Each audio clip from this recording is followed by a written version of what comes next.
Hello everyone, welcome back on our channel Divyashri physics. तो आज के लेक्चर में हम शुरू करेंगे क्लास 12th का नेक्स्ट टॉपिक। मींस अभी तक हम स्टडी कर रहे थे एटम की स्टोरी। अभी तक हमने एटम की स्टोरी के 2 पार्ट स्टडी किए थे। अब सेकंड पार्ट को ही हम कंटिन्यू करने वाले, ठीक है। तो सेकंड पार्ट के अंदर कौन आया था? रदरफोर्ड ने अपनी स्टोरी बनाई थी एटम से रिलेटेड कि एटम ऐसा ऐसा होता है। उसमें से कुछ पॉइंट्स सही थे, कुछ पॉइंट्स गलत भी थे, ठीक है। तो अभी हमने उसकी स्टोरी तो पढ़ ली है। उसकी स्टोरी के 1-2 पॉइंट्स और रहते कि उसने और क्या बताता है एटम के बारे में, और फिर हम देखेंगे कि वहां पे उसने क्या क्या मिस्टेक्स की थी, क्या क्या उसकी स्टोरी के अंदर गलतियां थी, ठीक है। तो रदरफोर्ड ने अभी अगर हम एक लाइन के अंदर बोले कि रदरफोर्ड ने क्या चीज बताई थी, तो रदरफोर्ड ने बताता है कि एटम के अंदर न्यूक्लियस होता है। बहुत इंपॉर्टेंट पॉइंट, उस टाइम तक नहीं पता था कि एटम के अंदर न्यूक्लियस भी होता है। तो उसने इतनी बड़ी बात बता दी कि एटम के अंदर न्यूक्लियस होता है, ठीक है। तो अब यहाँ पे क्वेश्चन अराइज होता है कि अगर एटम में न्यूक्लियस होता है तो उसका साइज क्या होगा? मींस वो छोटा होगा, कितने एरिया के अंदर होगा, ठीक है। तो उसका साइज वगैरह निकालना।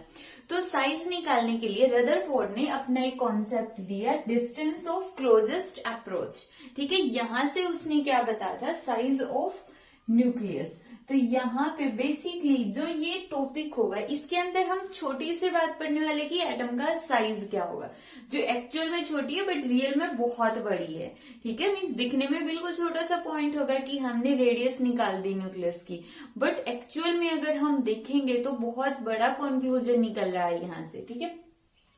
तो यहां से देखो, साइज ऑफ न्यूक्लियस, यहां से इसने क्या बता दिया? Size of nucleus. तो साइज ऑफ न्यूक्लियस को एक्सप्लेन करने के लिए रदरफोर्ड ने क्या कहा था कि जो अल्फा पार्टिकल है कैसा होता है? पॉजिटिव होता है। अल्फा पार्टिकल बहुत हाई वेलोसिटी से न्यूक्लियस की तरफ मूव कर रहा है। ये है न्यूक्लियस हमारा, ठीक है। हमारा नहीं, मीन्स यहाँ पे जो रदरफोर्ड ने किसका न्यूक्लियस लिया था? गोल्ड का न्यूक्लियस लिया था, तो गोल्ड का न्यूक्लियस है, ठीक है। जिसका मान लेते हैं कि जो न्यूक्लियस है उसके ऊपर चार्ज है Ze, क्लियर। तो यहाँ पे ये न्यूक्लियस हो गया और यहाँ पे ये अल्फा पार्टिकल है जिस पर चार्ज है 2e, ठीक है। तो यहां से अल्फा पार्टिकल बहुत हाई वेलोसिटी से न्यूक्लियस की तरफ जा रहा है। जब न्यूक्लियस की तरफ जाएगा, देखो पॉजिटिव यहाँ पे, पॉजिटिव यहाँ पे, तो शुरू में तो कोई दिक्कत नहीं, बहुत हाई वेलोसिटी से जा रहा है। अब जैसे ही इसके नजदीक जाएगा, नजदीक जाने के बाद क्या होगा? दोनों में रिपल्शन शुरू हो जाएगी, दोनों एक दूसरे के दुश्मन बन जाएंगे। तो यहाँ पे भी पॉजिटिव, यहाँ पे भी पॉजिटिव, दोनों में हो गया झगड़ा, ठीक है। अब स्ट्रॉन्ग कौन है? वही जीतेगा जो स्ट्रॉन्ग होगा। तो यहाँ पे स्ट्रॉन्ग कौन है? गोल्ड का न्यूक्लियस स्ट्रॉन्ग है। क्यों? क्योंकि अल्फा पे तो चार्ज कितना है? सिर्फ 2e है, और गोल्ड का एटॉमिक नंबर कितना होता है? 79। तो यहाँ पे कितना चार्ज हो गया? 79 ई हो गया। तो मतलब ये ज्यादा ताकतवर है, तो ये इसको धक्का मारेगा और पीछे पुश कर देगा। जैसे मूवीज में होता है ना, कोई भी हीरो होता है वो विलन को क्या करता है? पुश करके एक गुस्सा मारेगा और वो जो विलन होगा दूर तक जाके गिरेगा। तो सेम सिचुएशन यहाँ पे होने वाली है। यहाँ पे इस हीरो ने इस विलन को गुस्सा मारा, गुस्सा मीन्स मुक्का मारा, और ये अपना पाथ दोबारा से रीट्रेस कर लेगा। पहले ऐसे गया था, अब वापिस से रीट्रेस कर लेगा। अब इंपॉर्टेंट पॉइंट क्या है यहाँ पे? टॉपिक पढ़ो, distance of closest approach. Closest मतलब कितना नजदीक गया है। अब जैसे देखो साउथ साइड के मूवीज में तो क्या होता है, हीरो दूर से ही अगर ऐसे भी करता है तो विलन वैसे ही उड़ जाता है, ठीक है। लेकिन बॉलीवुड में टच करते हैं थोड़ा। तो ये यहाँ पे ये साउथ साइड की मूवी है। साउथ साइड के अंदर टच नहीं कर रहे हैं, दूर से ही जस्ट नजदीक गया, जैसे दिखाते हैं ना, यहां से मुका जाता है और वो फिर भी उसका गाल है वो बिल्कुल पिचक जाता है। तो सेम सिचुएशन होने वाली। यहाँ पे इसको टच नहीं कर रहा है, बिल्कुल इसके नजदीक से गुजर गया, और यहाँ पे अल्फा पार्टिकल वापिस, ठीक है, उड़ गया, पीछे की डायरेक्शन में उड़ गया, ठीक है। तो यहाँ पे जो ये न्यूक्लियस हो गया, ये न्यूक्लियस का सेंटर है। न्यूक्लियस का सेंटर यहाँ से, और यहाँ से न्यूक्लियस के सेंटर से वो पॉइंट जहां से अल्फा पार्टिकल रीट्रेस कर गया वापिस उड़ गया पीछे की साइड, इस डिस्टेंस को हम बोलते हैं डिस्टेंस ऑफ क्लोजेस्ट अप्रोच। तो डिस्टेंस ऑफ क्लोजेस्ट अप्रोच क्या होती है? मिनिमम डिस्टेंस, मिनिमम मतलब कम से कम, कितनी नजदीक से गया, ध्यान रखना कितनी नजदीक से गया है। Minimum distance of alpha particle from the nucleus, nucleus से, from where alpha particle retrace, retrace मतलब वापिस जाना पीछे की साइड, रीट्रेस इट्स पाथ, अपने पाथ को रीट्रेस कर लेता है, तो उसको हम क्या बोलते हैं? Distance of closest approach. ठीक है, अब ये तो हमने बता दिया कि ये डिस्टेंस ऑफ क्लोजेस्ट अप्रोच। अब इसकी वैल्यू कितनी होने वाली है, मीन छोटी होगी, बड़ी होगी, और इसका एग्जैक्ट नंबर क्या होगा? तो इसको कैलकुलेट करने के लिए हमें थोड़ी सी थ्योरी स्टडी करनी है, बहुत थोड़ी सी है। देखो, अल्फा पार्टिकल भाग रहा है, यहां से मूव कर रहा है, भागता हुआ जा रहा है। अब कोई चीज भाग रही है तो उसमें कौन सी एनर्जी होती है? काइनेटिक एनर्जी होती है। तो यहाँ पे जो अल्फा पार्टिकल जा रहा था तो उसके अंदर हो गई काइनेटिक एनर्जी।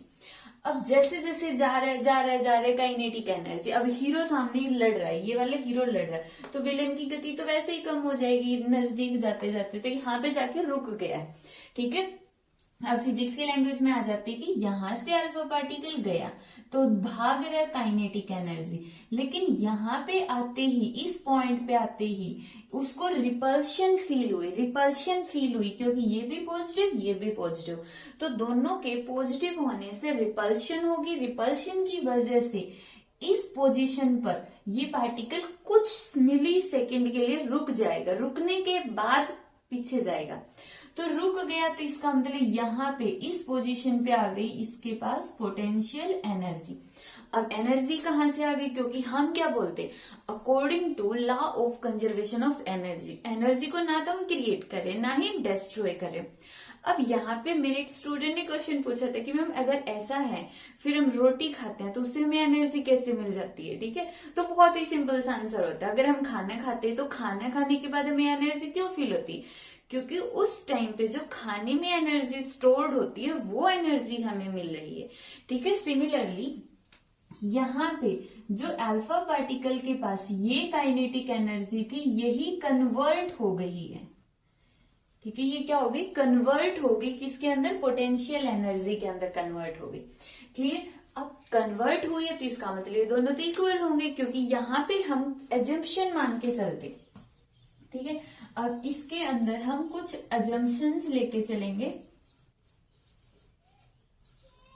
अजम्पशंस, अजम्पशंस मतलब कि हम मान के चले, एक्चुअल में है या नहीं है, 100% नहीं है, थोड़ा बहुत है, 99 या 98%, 100% ट्रू नहीं होगा जो हम पढ़ रहे हैं। ठीक है, इसलिए हम बोल रहे कि अजम्पशन मान लो कि 100% सही है। तो इन्होंने फर्स्ट अजम्पशन बोली कि जब यहाँ पे अल्फा पार्टिकल और न्यूक्लियस के बीच जो टकराव होने वाला है, कोलिजन होने वाला है, वो है इलास्टिक कोलिजन।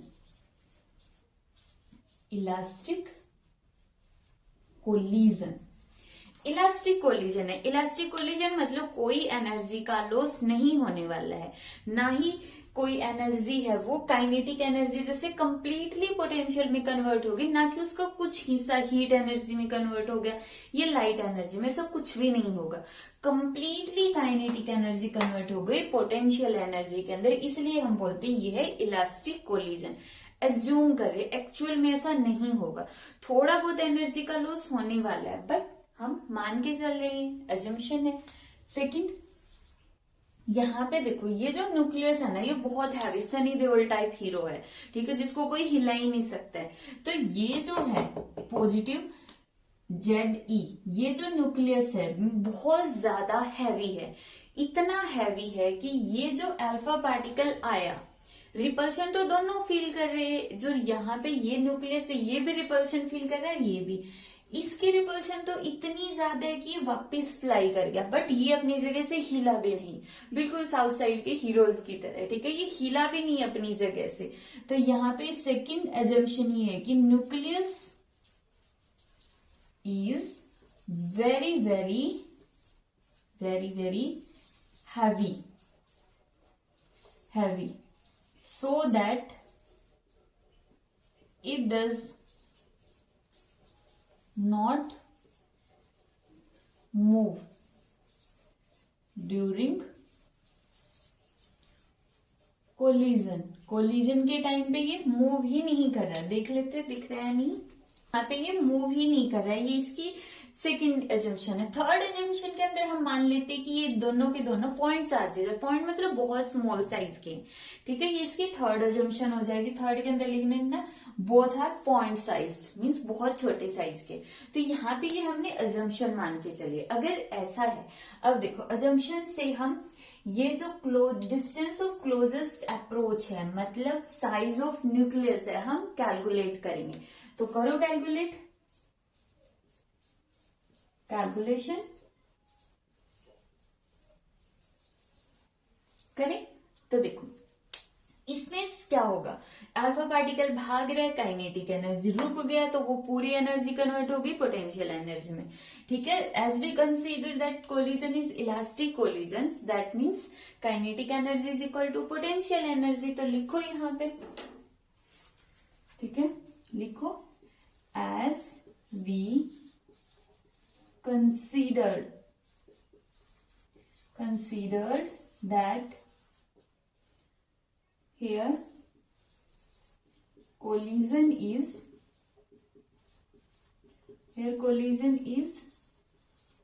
elastic collision, क्या है, elastic collision. So kinetic energy is equal to potential energy, simple. तो लिखो यहाँ पे काइनेटिक एनर्जी का फॉर्मूला क्या होता है, हाफ mv², इतना हो गया। अब पोटेंशियल एनर्जी, देखो पोटेंशियल एनर्जी हम कैसे कैलकुलेट करते हैं, यहाँ पे लिख लेते हैं। पोटेंशियल एनर्जी का फॉर्मूला क्या होता है, potential multiply by charge. Potential energy का फॉर्मूला क्या होता है, पोटेंशियल मल्टीप्लाई बाई चार्ज। अब पोटेंशियल कितना होगा, इस पोजीशन पे हमें देखना पोटेंशियल। अब इस पोजीशन पे जो पोटेंशियल है किसकी वजह से होने वाला है, इस पॉइंट के ऊपर पोटेंशियल किसकी वजह से होगा, न्यूक्लियस की वजह से होगा। तो न्यूक्लियस की वजह से कितना होगा, ZE डिवाइड बाई 4πε0, और मान लेते हैं यहाँ पे इसकी जो डिस्टेंस है ये है R0, ठीक है, R0 मल्टीप्लाई बाई चार्ज। अब यहाँ पे जो पोटेंशियल है किसने फील किया, जिसकी वजह से वो रिट्रेस हो गया, मतलब वापिस रिपेल्ड हो गया, किसने फील किया, अल्फा ने फील किया।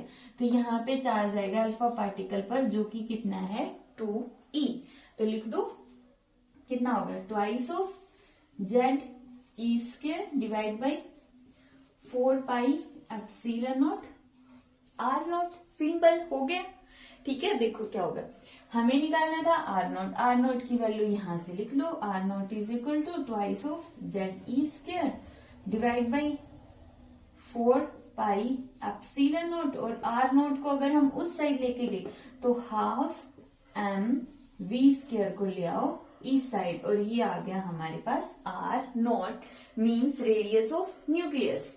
तो यहां से यहां हमने निकाला साइज ऑफ न्यूक्लियस। बट रुको, अभी कंप्लीट नहीं हुआ ये टॉपिक, बहुत ज्यादा इंपॉर्टेंट पॉइंट है, वो अभी आने वाला है, ठीक है। तो यहां से ये हमने R0 की वैल्यू तो कैलकुलेट कर दी, बट यहाँ पे एक इम्पोर्टेंट पॉइंट क्या है, वो ये है कि एक्चुअल में क्या जो रेडियस ऑफ न्यूक्लियस है वो एग्जैक्टली इतनी ही होगी या इससे कम ज्यादा होने वाली है। तो देखो यहाँ पे जो R0 है वो डिस्टेंस इससे थोड़ा सा पीछे की साइड है, ठीक है।